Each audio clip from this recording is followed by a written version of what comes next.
Hello everybody, and welcome back to the Super Mario Odyssey playthrough. So we made it through Crumbledon in the Ruined Kingdom, and now it is finally time to head to the epicness that is Bowser's Kingdom, which is easily the longest mission, well, the longest kingdom in terms of pure story moons. And I just find it to be a really awesome kingdom in the grand scheme of things, because look at it! Just look! Like, we're so used to Bowser's castle effectively being really rigidly based on Western designs, so you have the keeps and the fortress look, whereas this is much more inspired by Japanese castles and fortresses, and it's just really epic as a kingdom, and I love it to pieces. And I felt that we've had our use out of the painter's outfit. It makes more sense to begin tackling Bowser's Kingdom as our normal Mario, just to, you know, have that sort of classic feel to the whole thing. As you'd expect, I mean, the whole naming thing for Bowser's Castle is pretty simple, because Japanese is Cupajo, which is Bowser's Castle, or Bowser Castle, Spanish Castillo de Bowser, Bowser's Castle, French Chateau de Bowser, Bowser's Castle, Dutch Bowser's Castile, Bowser's Castle, Italian Castello di Bowser, Bowser's Castle. Chinese, there are two variants. The simplified one is Kuba Wang Chengbao, which is King Bowser Castle, and the traditional one is Kuba Chengbao, which is Bowser Castle. So, very simple. But, I mean, look, you've got Goombas with blooming straw hats. It's great. And also, you're going to see a lot of ornaments strewn throughout the kingdom, like Nobori and Chochin, which contain the kanji Kotobuki, which means long life. So the Nobori are the Japanese banners, so the kind of long, narrow flags attached to a pole, which kind of furl down the length of the rod, and they're great. And basically those Nobori were significant on the battlefields of feudal Japan. They were used to denote units within an army, and they became much more common in the Sengoku period, in use alongside the earlier Hata Jirushi, which I'm assuming is another type of Japanese flag, effectively, and yes, I am correct, it's just a medieval Japanese war banner.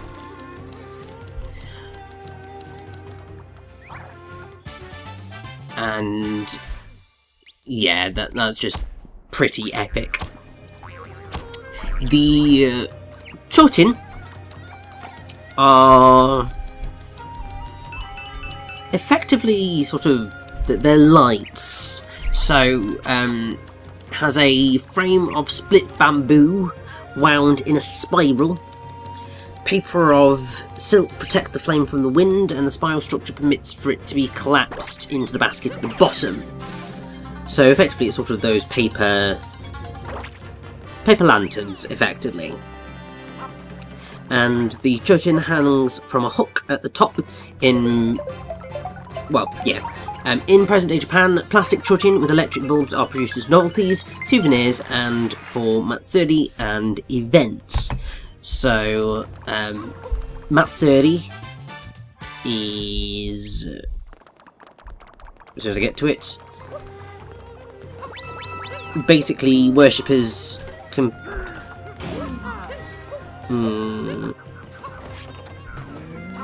get them in the end. So, it's a type of festival, basically. The main one of the matsuri being Hadaka Matsuri, which is a naked festival in which participants wear a minimum amount of clothing, usually a Japanese loincloth, a fundoshi, and sometimes a short happy coat, but rarely completely naked. But that is a thing, which I'm looking at and just going, please don't go there, but they go there.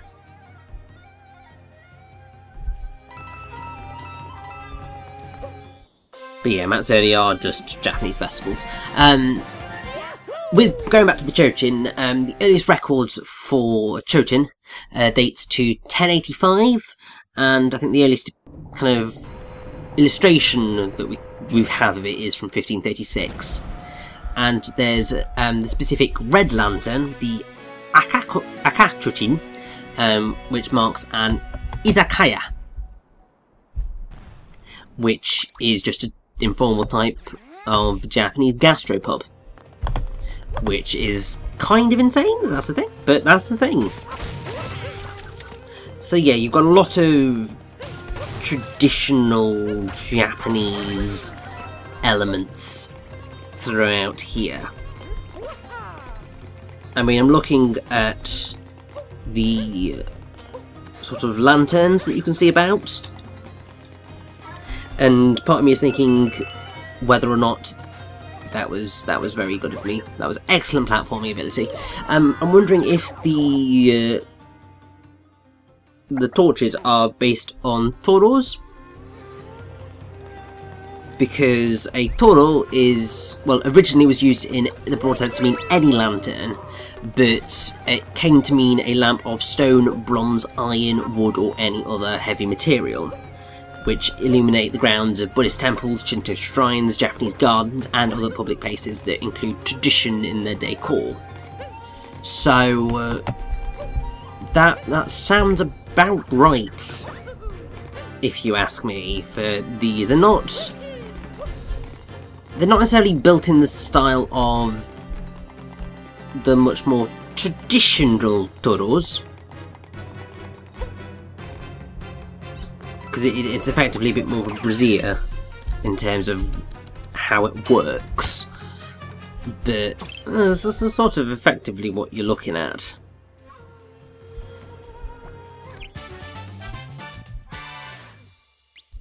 I don't think we see any andon or bombori, but still. So andon is a lamp consisting of paper stretched over a frame of bamboo, wood or metal. Basically like a big long sheet, effectively. So yeah, and then a bombori is another type of paper lamp which is used in open, which is normally hexagonal in profile, generally used during festivals, and either hangs or stands on a pole. Mostly used in Bombori Festival, which is held at Tsurugaoka Hachimangu in Kamakura, Kanagawa. And that's another thing.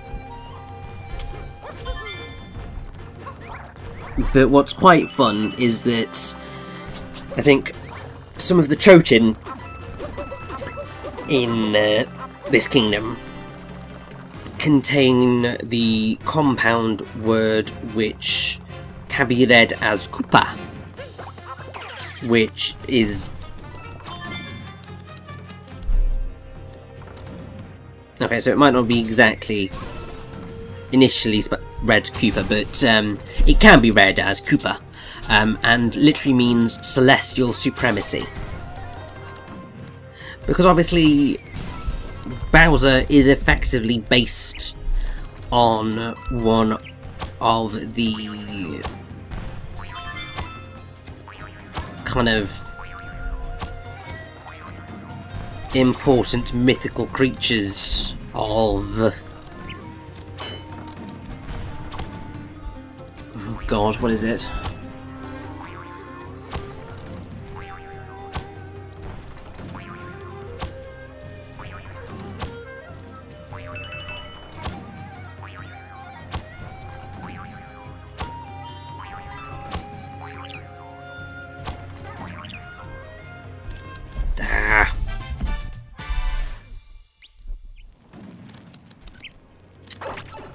Might be this. So, obviously in like Chinese and Japanese you've got a few key creatures, one of which is the turtle.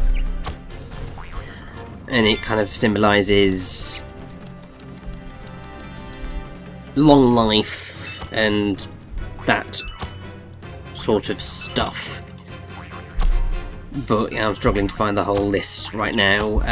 But what I do want to point out is that we are currently making use of a brilliant enemy that I really want to see return. Because this is a Pokio, which is a little woodpecker type enemy that just sort of pokes Mario with their beaks, and you can use them to fling yourself up, and it's a delight. Like, I just have so much fun using the Pokios, especially when I realised that if you shake the Joy-Con, then you can use that to just flick yourself up really quickly. And it's much easier than just doing a bog standard dragging down to then flick up. And oh my god, it would just... Because also you get much greater height off of doing that, and it's just so much fun! Love the Pokios, and I really would like to see them return as enemies because they're great. Apparently, they can actually be found in the Seaside Kingdom, but I think that they only appear in optional areas in the post-game for that, so that makes sense. But, I mean, basically the whole thing with the Pokios is that the first bit of the name is Poke, they poke the beak at you, and Pinocchio, obviously the character famous for his nose growing whenever he lies. I don't think that necessarily carries through into all of the other naming conventions, because the Japanese call it Sukun, which comes from Suku to poke. Spanish call it Picarito, which comes from Pico, beak, and Pajarito, which is birdie. And I see you, purple coins, you're not escaping my grasp. The French call it Piconio. Dutch just call it Pokio. Germans call it Pikmas, or Pikmats. And the Italians call them Picciolo, or Picciolo. Well, Picciolo, which comes from Piccio, which is woodpecker. The Russians, it's Taiklik. And the Chinese is Zwo Zwo Air, or Jie Jie. The Zwo Zwo one, or Shwo Shwo, I'm not quite sure how you pronounce it, comes from the Shwo Zwo, which is to peck. But yeah, I really love the enemies. They're easily like my favourites. And look, we get to take control of one of these statues, and it's quite fun. It's like we've got Tanuki Mario all over again, except it's a lot slower to move, and it's just actually like really slow. I mean, I know I said it's a lot slower to move, but like it's really slow. You can dash, and that does get you around places quicker, but you do notice how slow it is. But yes, you see, this is why you see two of the statues, you think, I know where one of them can go, but you may think, well, why were there two? There's always a reason. Always a reason. Think of it like Chekhov's gun, except it's not going to come back later in the story, it's just how you get another bloody moon. But yeah, this is one of the fascinating things, is that we come into, you know, the Crazy Cat Shop in Bowser's Kingdom of all places, and there are human beings selling things here. I'm not sure why it's not some Goombas, or some Koopa Troopers, or something that, you know, would be much more befitting of Bowser's Kingdom. But hey, if they want to set up a venture here, then good on them, I suppose. It's just one of those instances where you just go, do you really want to set up shop here in, you know, the kingdom of the guy who is very notably the bad guy of most situations? Is that something you want to do? Really? Is that going to make you happy? Clearly it does, because obviously we're buying everything from them, so there is that, but I can't see them getting a huge amount of business here, and oh, I do like this one. This is quite a clever moon, because, yeah, we've got a folding mirror. And as you progress through the folding mirror, it'll refold and take you back to the start and take you into the next bit, which I just find that's just so clever. That is not so clever. Wow. Well done, me. I think I'm doing, like, really well with something, and then all of a sudden it's just awful. And okay, it's not necessarily a did I say folding mirror? Oh god. Folding screen is basically what I wanted to say, and obviously the specific type of folding screen that this is basically based on is the Byobu, or wind wall, which folding screens made from several joined panels bearing decorative painting and calligraphy used to separate interiors and enclose private spaces, among other uses. And yeah, they are pretty awesome. Obviously the whole thing with folding screens originated in ancient China, and yeah, one of the things that you start to notice when you look at most stuff to do with Japan, they do import a lot, and I mean a lot of things from China in terms of their culture and so on and so forth. I don't know why. Clearly they just decided that they wanted to do that. And that's not open yet, but yes, those things there are the Nobori. And yes, they're quite awesome. We'll definitely see the Chochin soon. It'll just be a little bit of a while. Now, taking control of these statues allows you to kind of well, it allows you to see these hidden treasures and stomp on them to get them out. But really annoyingly, there's not actually anything really that important hidden here at present. And I can't remember whether it's once you've beaten the kingdom, a moon turns up here for use with this guy, or whether, well, what, but still. Oh yeah, there's one of the Chochins. But yeah, well, I suppose that was definitely useful, because we're going into some boss fights, as you may have guessed by the title of this particular story moon. I mean, it makes sense. But yeah, I was going like, but I know there's a moon around here, why can't I find the moon? Because obviously I get really super whiny when I can't find things. And it gets me, well, it really annoys me. There's no reason it should annoy me, but you see, it's the whole thing of I like to do things as well as I can, apart from, you know, when I do stupid things like that. Because I could have very, very, very easily made it to the top of that if I, you know, had platformed properly, but there we go.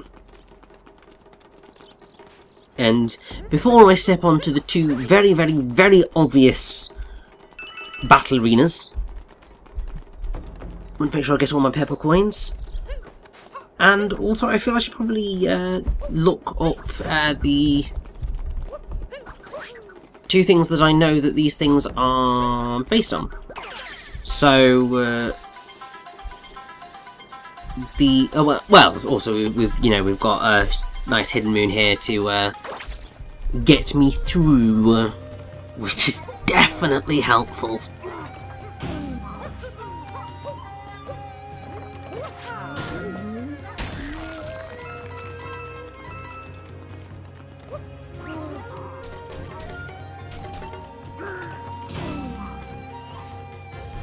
So, one of the Bowser statues is very, very, very clearly based, or both of them actually, are very heavily based on the sort of gods of the weather, sort of effectively.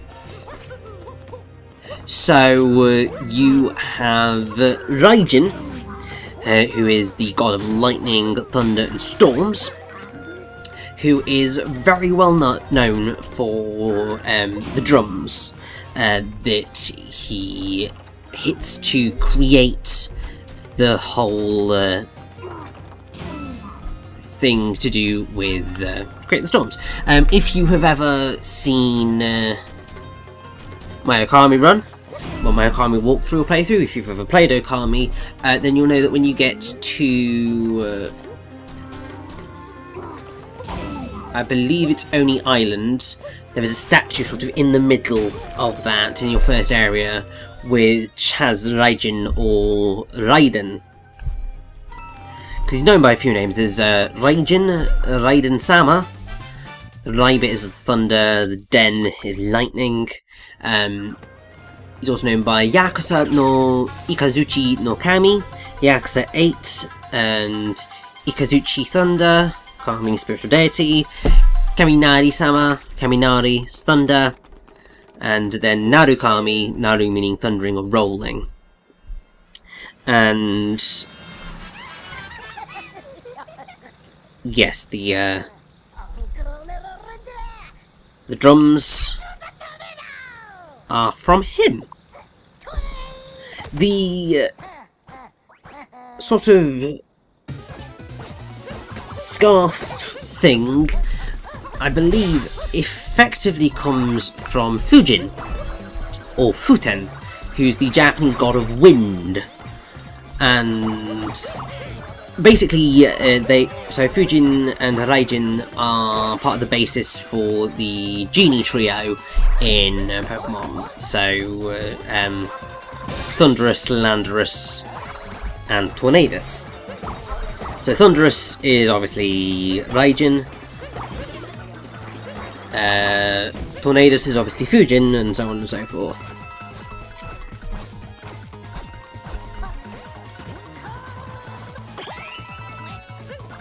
And the sort of scarf thing, that is effectively the wind bag, so to speak. So it's meant to be sort of like a bag of wind, but I think it effectively becomes more along the lines of that sort of scarfy type thing that sort of looks like a burst of wind, and I think it's quite awesome, actually.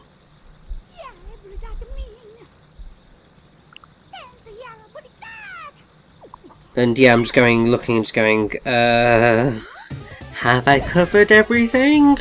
Obviously, I know you know we're facing down Topper and Harriet, but I just thought this nice little fun origin behind those two statues. I knew there'd be something related to them, because I knew that when I looked at the drum statue, I was just like, no, that's Raijin. Or that's that thunder god that gets referenced a lot in... Well, not necessarily referenced a lot, but is referenced in Okami, and that's where I know it from. And yeah, I just love the cultural attention to detail in Bowser's Kingdom. Not only does, you know, the kingdom just look great, not only does it have a lot of fun moons in it, not only does it have a great kind of progression and sense of scale and story to it, it's just also got such an insane attention to detail in terms of its heritage that it is referring to, that I'm just like, yes, I love you, Nintendo. I mean, obviously, I'm always going to say that, because, I mean, I'm not a Nintendo fanboy, but I'm definitely a fan of Nintendo stuff, so I do tend to forgive probably some things I perhaps shouldn't, but then also I am totally willing to just lay it on when they do screw up, because they do. I mean, there's Nintendo Labo. Well, I'm saying that with a sort of Japanese accent, I shouldn't, because it's just Nintendo Labo, which is an interesting idea, selling what is effectively cardboard as a new idea, which there's the part of me who just goes, really? You going there? But then the other part of me is just like, well, if I was a kid, or I had kids, I would probably get that. Largely because there's the whole idea of you're building something, and you're then using it to interact with your kid, or interact with the game. And as an idea, that's just quite awesome.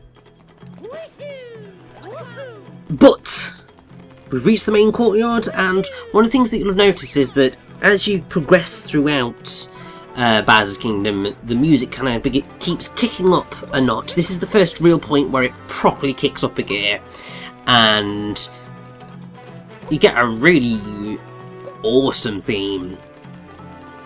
And yeah, I'm a massive fan of this bit, and it's going to continue as we progress further up Bowser's Castle,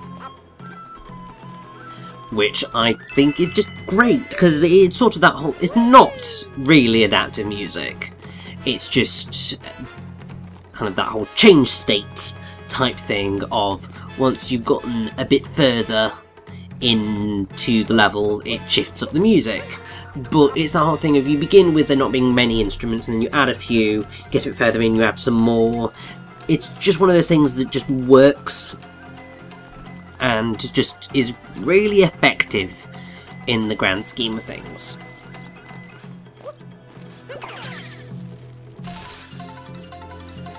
And this is quite a fun moon to get, although really annoyingly, one, obviously you can go back on yourself, but also you're going to have to go back on yourself to get out of this little room. Like, I would like to have just been able to, you know, drop down the centre or something.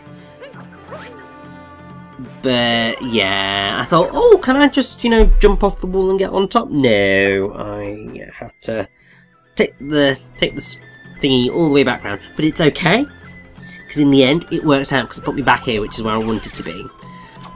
Although I'm now going to end up jumping into water, which means I'm going to lose my Pokio. But I don't plan these things ahead of time.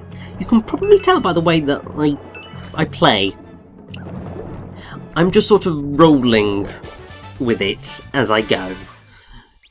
If I actually had a plan, I would be going straight for something, you know exactly where I'm going, and I'd get it done. You will have noticed the kind of differences in terms of the structure of moments, probably in this playthrough, but also in many others, where when I know exactly where I'm going and what I'm doing in something, then I just gun for it. Whereas if I'm more rolling with it, then I'm just a little more relaxed, and it's just like, well, we'll just see where things take us. It's an approach that I would say definitely works with Odyssey in general, because I mean, you've seen how the game works at this point. Just having that just opportunity to explore and just see where things take you is just really quite nice. And I like how Bowser has just keeps bombing everywhere. There's no real need to do this because, I mean, just seriously, how often does he think he's going to get attacked? But then I suppose he didn't know that we were... Well, he probably figured that we were going to come here at some point, so he was just like, you know what, guys? We're just going to keep those cannonballs going, well, the bombs going, because then that way Mario's going to struggle to get through to us. I mean, then you wouldn't be wrong in assuming that. So why the hell not go with it? And I think, yes, over here. Hello, Captain Toad. How are you doing today? Ah, always good to see Captain Toad. Always good to see Captain Toad. And as you can see, I really don't want to let my Pokio go. I think I have a slight Pokio obsession. Part of it, I think, is because they're just really cute enemies, and I really want to see a plushie of them exist. The stare-faced ogres I can live without, because you know they are ogres. They're effectively sort of the thwomps or the womps of this game, but yeah, I can live without them. And also, I can't capture them, and therefore they are automatically weaker enemies.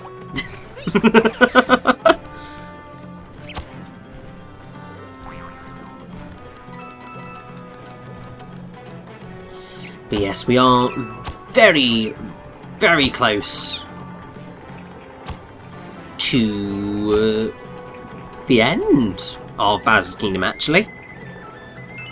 I mean, I know this is a really long part, and it's because we are basically dealing with pretty much the entire... Well, we are dealing with the entirety of the story moons in this particular part.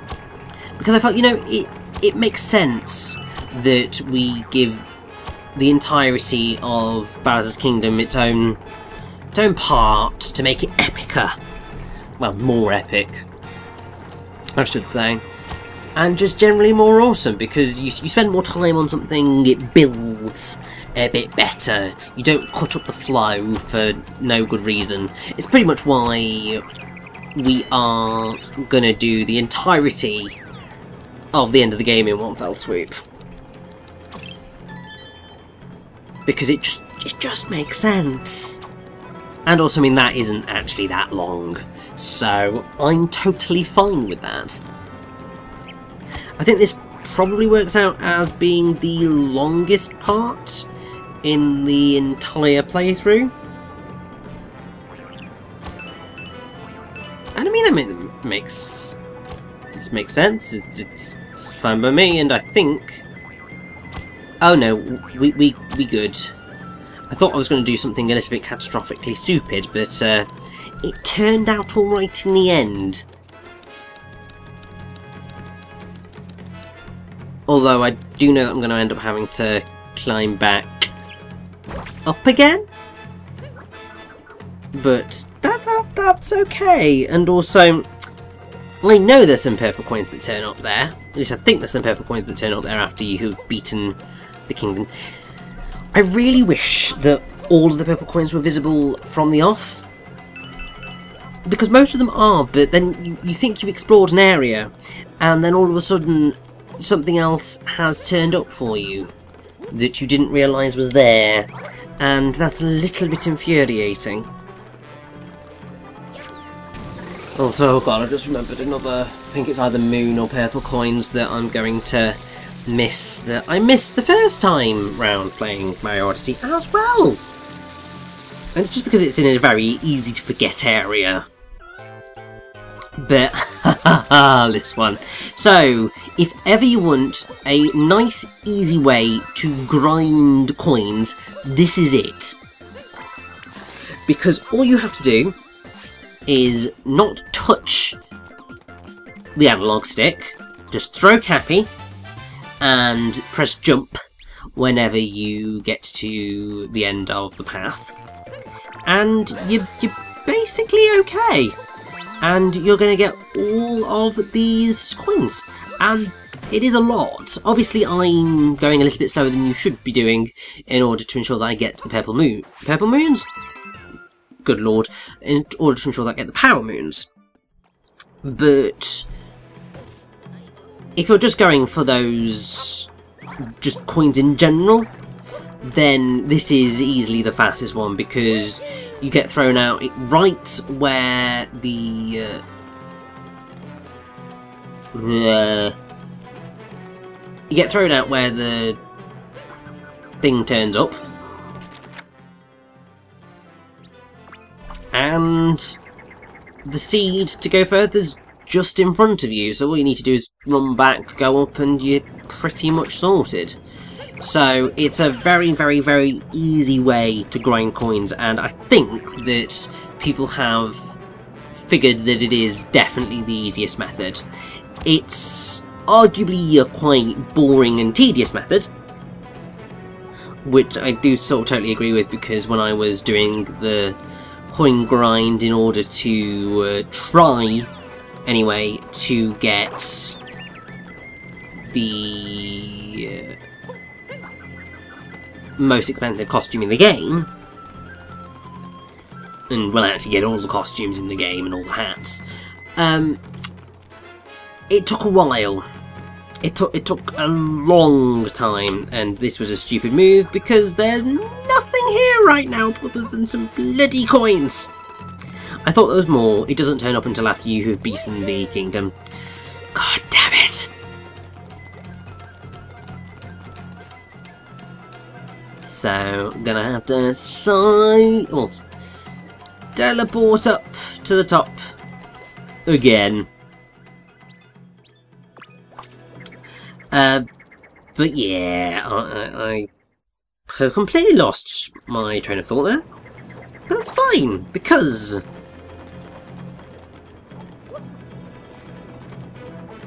I don't actually know what I'm thinking about doing right now. Oh yes, I'm looking down there and thinking, oh, it's here, and no, it's not. It doesn't turn up until post-kingdom. So that was a colossal waste of my time. But it's fine, because the boss of the kingdom waits ahead of us. Oh bloody hell, if only I'd kept that bloody Pokio! I am now severely regretting my decision. And so this Spiny must die. But whatever, let's head on upwards, because I mean we're going to get one of the greatest pieces of cinematography in a Mario game ever. Although first I want to have a look around, you know, the size of these things. I think it was I wanted to see what was beneath the roof, because I know that there are some purple coins that turn up there, but I was just like, do I want to go and collect them now? Are they there now? No, they're not, but still. Epic showdown time is a go.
So, here we go. It is time for our boss fight against Robo-Brood. Sort of mechanical, but ultimately very wooden robot Broodal, which is effectively like a rather hilarious Power Rangers Super Sentai Gundam creation. And yeah, this is just a really fun fight because, you know, getting to play as a Pokio, that's just really awesome. And also, as you can see, it is possible to defeat Broodals, or multiple Broodals, without really sticking with using the Pokios. As long as you can stay on top of Robo-Brood, it is possible to kick butt, actually. So, you can defeat the Broodals in any order you choose. It really does not matter. And you can actually do it in one cycle if you're really, really, really good. Because it's just a case of staying on top of Robo-Brood. And as long as you ditch the Pokio fast enough and you have truly mastered the art of staying on top of things. I mean, annoyingly, he decided, well, Robo-Brood decided right then and there that he was gonna be like, man, I don't think I actually did beat an extra Broodal when I fell off, which is a bit annoying, but it's fine. I'm just finding this fight just quite fun.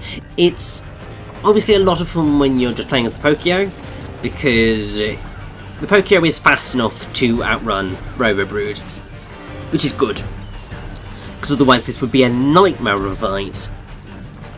And I mean, those Catherine wheel things are a bit of a pain, but they could be a lot worse than they are. Because, I mean, you can hit them and destroy them, so that helps. And there are, I mean, 2 hearts in the arena, so if you really need them, they are there, and I probably really do need one right now. But I think my brain was just going, you know what, I'm just gonna... Well, I'm just gonna try and kill him, because if I've just kind of hit him enough, then he'll topple, Catherine wheel things all disappear. No, they're not actually Catherine wheels, but they look like them, so that's what I'm calling them. But yeah, it's just like destroy them and then we'll get far enough away, but yes. Go on and sod off, Harrius. It's time to take down Topper and make the Broodals sod off once and for all.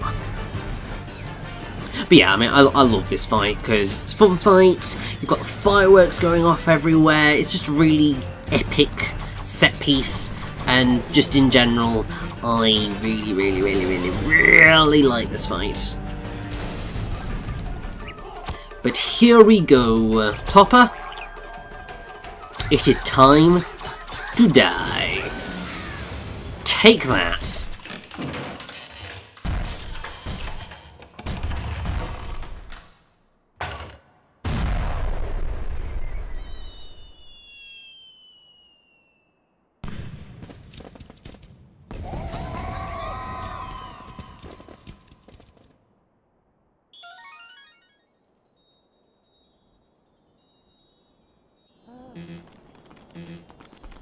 And there we go. Multi-Moon get. Yay!